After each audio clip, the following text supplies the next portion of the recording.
Това е едно старо, но много полезно видео, което показва колко е елементарно да си хванем пчелен рояк. Здравейте, приятели! С днешното видео искаме да направим един експеримент. Днес ще направим заслон за рояци от подръчни материали. За целта ще ни е необходимо стреч фолио, парче найлон, макетно ножче, парче сизал, две летвички побити напречни, ще изпълняват ролята на прелка с предпазна мрежа и 4 обикновени ненужни летвички, които сме разпорбили и хванали две по две за наше улеснение. Ще ни необходим брезент, престоял в кошер, двойно лепещо тиксо, обикновено тиксо и пакети за отпадъци, както пчелни пити и празен кашон. Започваме работа.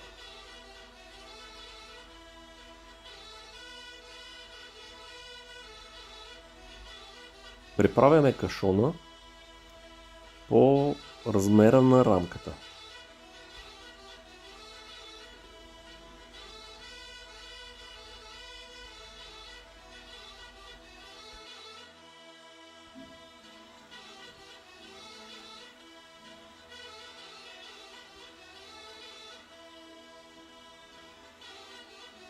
С помощта на тиксо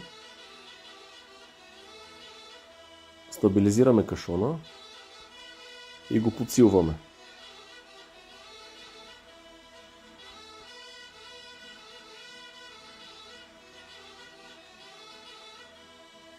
Хубаво е да подсилим и дъното.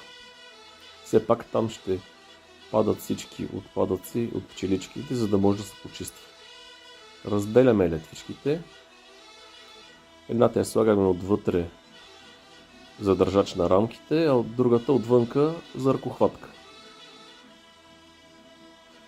От другата страна правим абсолютно същото.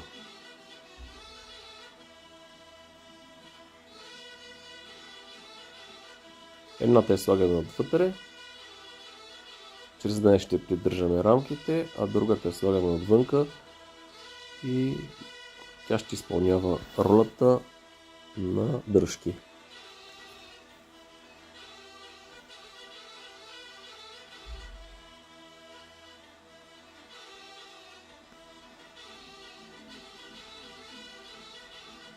С помощта на пликове за отпадъци и тиксо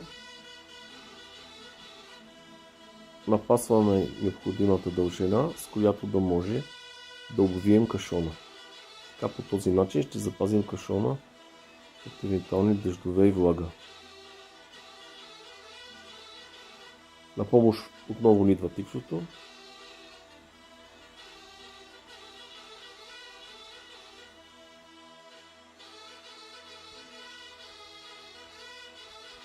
Наред е поставянето на прелката.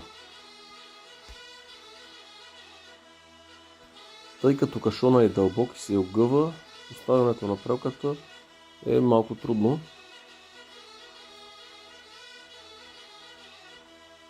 Но с малко усилие прелката ще бъде поставена.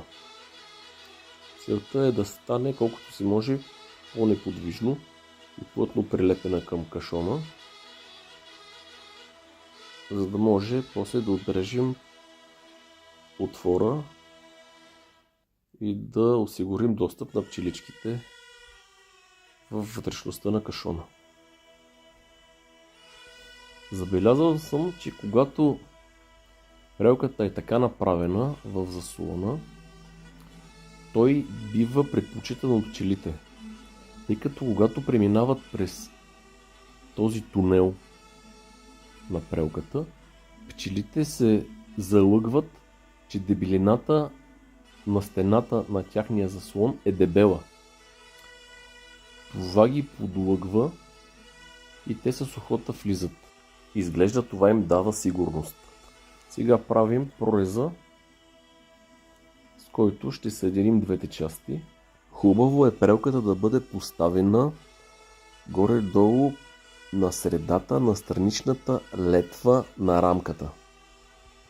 И както се вижда, прелката вече е готова. Мрежичката, с която ще затваряме евентуално хваналия се рой, ще се престяга с шайбата на винта от отсрещната страна. Така по този начин ще използваме прелката и за вентилационен отвор.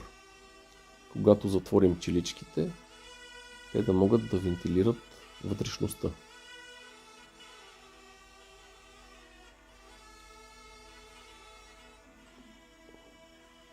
Сега подреждаме рамките. Като много важен момент е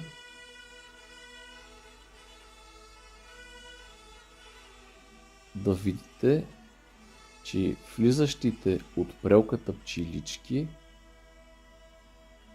достигат директно страничната летва на рамката.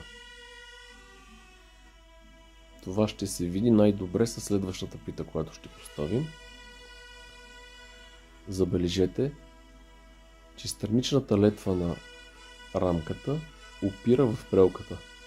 Това е изключително важно. По този начин нашия заслон става много предпочитан и всяка една пчеличка, която се е доближила до него,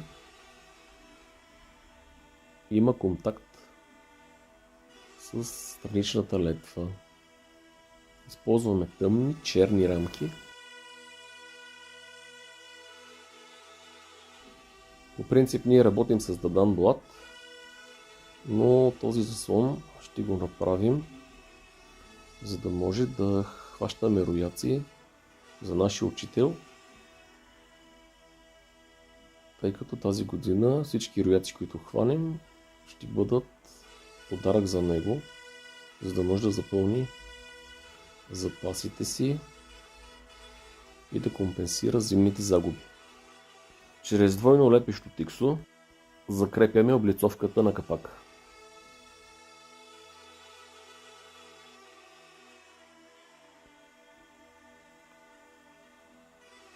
Поставяме парче брезент.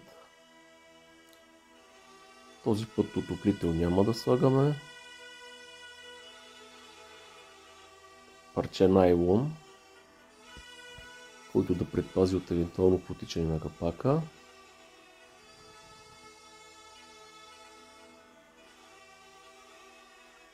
И самия капак.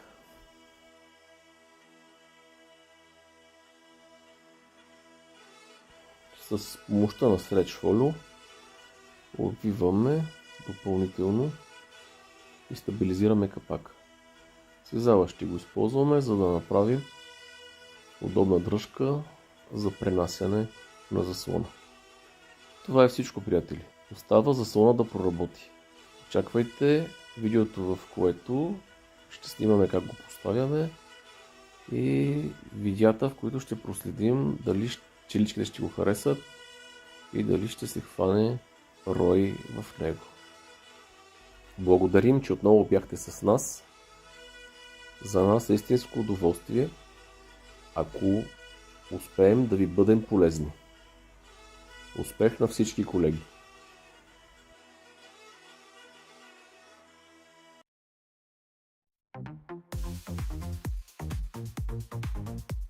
Здравейте, приятели! Това е резултатът от експеримента, който направихме с картонената кутия, обвита с найлон, в която поставихме рамки с изградени пити. Над прелката поставихме тампон, напоен в тинктура на маточина. Тъй като така направения заслон ми изглеждаше много смешен и несигурен, го поставихме на много криво място, на прозореца на стълбищната клетка. Но ето, че пчеличките го намериха. Започнаха да го посещават, първоначално плахо, по една по две пчелички, после кашона заработи като истински заслон. Независимо от кривото място, което почти през целия ден беше напичано от слънцето и поради тази причина с подръчни материали трябваше да му направим сянка. От парче картонни форми за разсъд. Пчеличките го харесаха, намериха го и започнаха да го обгрижват. Проблемът тук беше, че нямахме празни пити, а в две от питите имаше около 2 см венец от мед. Точно този мед привлича пчели крадци, а крадците са войствено настроени и създават агресивна среда. Тъй като пчелите не обичат агресия, заслона щеше да се засели, когато меда в питите бива разграбен и обстановката стане спокойна. Честно казано, на мен лично не ми се вярваше, че заслона ще пребере някой рояк.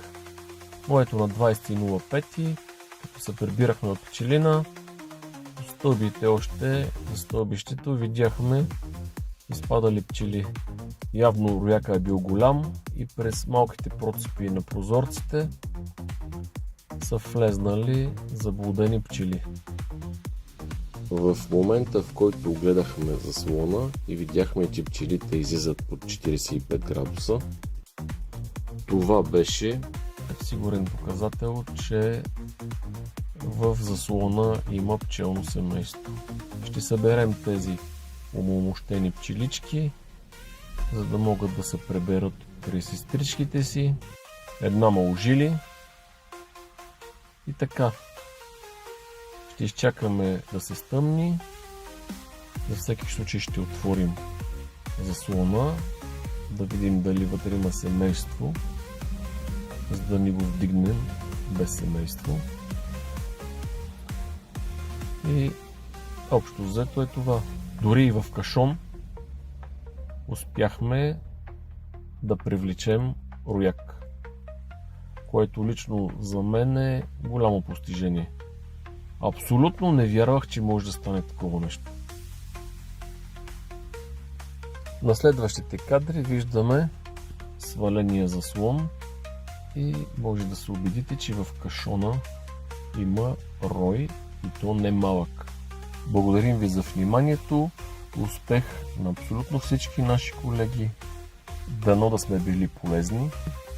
Благодарим ви за подкрепата.